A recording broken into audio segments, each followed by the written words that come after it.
రాజన్న సిరిసిల్ల జిల్లాలో ఓ యువకుడు ఆత్మహత్య చేసుకోవడం తీవ్ర విషాదాన్ని మిగిల్చింది.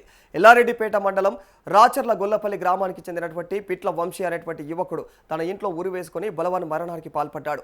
అయితే వంశీ తాను ఉరివేసుకోవడానికి ముందు రాసినటువంటి సూసైడ్ నోట్లో అయితే పేర్కొన్నటువంటి విషయాలు ఇప్పుడు తీవ్ర చర్చనీయాంశంగా మారిపోయాయి.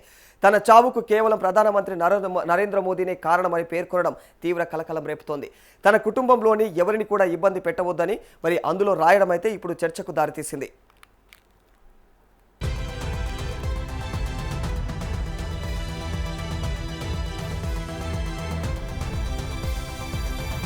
స్థానికులు ఇచ్చిన సమాచారం మేరకు ఘటనా స్థలానికి చేరుకున్న పోలీసులు వంశీ మృతదేహాన్ని స్వాధీనం చేసుకుని పోస్టుమార్టం కోసం సిరిసిల్ల ప్రభుత్వ ఆసుపత్రికి తరలించారు.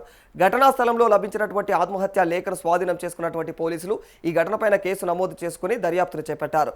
తన ఆత్మహత్యకు కారణం ప్రధాని మోదీ అంటూ వంశీ తన యొక్క సూసైడ్ లెటర్లో రాసిపెట్టిన అతడు చనిపోవడానికి దారితీసినటువంటి అసలు కారణాలపైన పోలీసులు అన్ని కోణాల్లో కూడా విచారణ చేస్తున్నారు.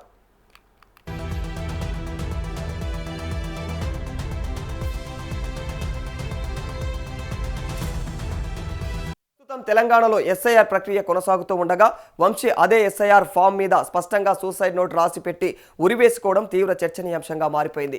వ్యక్తిగత సమస్యల వల్ల వంశీ ఉరివేసుకున్నాడా, లేకపోతే నిరుద్యోగం, ఇతర కారణాల వల్ల ప్రాణాలు తీసుకున్నాడా అనే అంశాలను పోలీసులు పరిశీలిస్తూ ఉన్నారు. సూసైడ్ నోట్లో చేసినటువంటి వ్యాఖ్యలను కూడా దర్యాప్తులో భాగంగా విశ్లేషిస్తూ ఉన్నారు.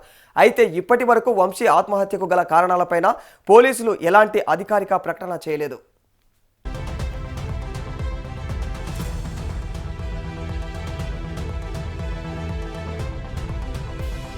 పూర్తి దర్యాప్తు తర్వాత మాత్రమే వాస్తవాలు వెల్లడయ్యే అవకాశం ఉందని పోలీసు వర్గాలు తెలిపాయి.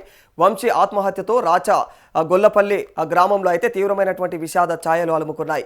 వంశీ మృతితో తన కుటుంబ సభ్యులు, బంధువులు, గ్రామస్తులు కన్నీటి పర్యంతమవుతున్నారు.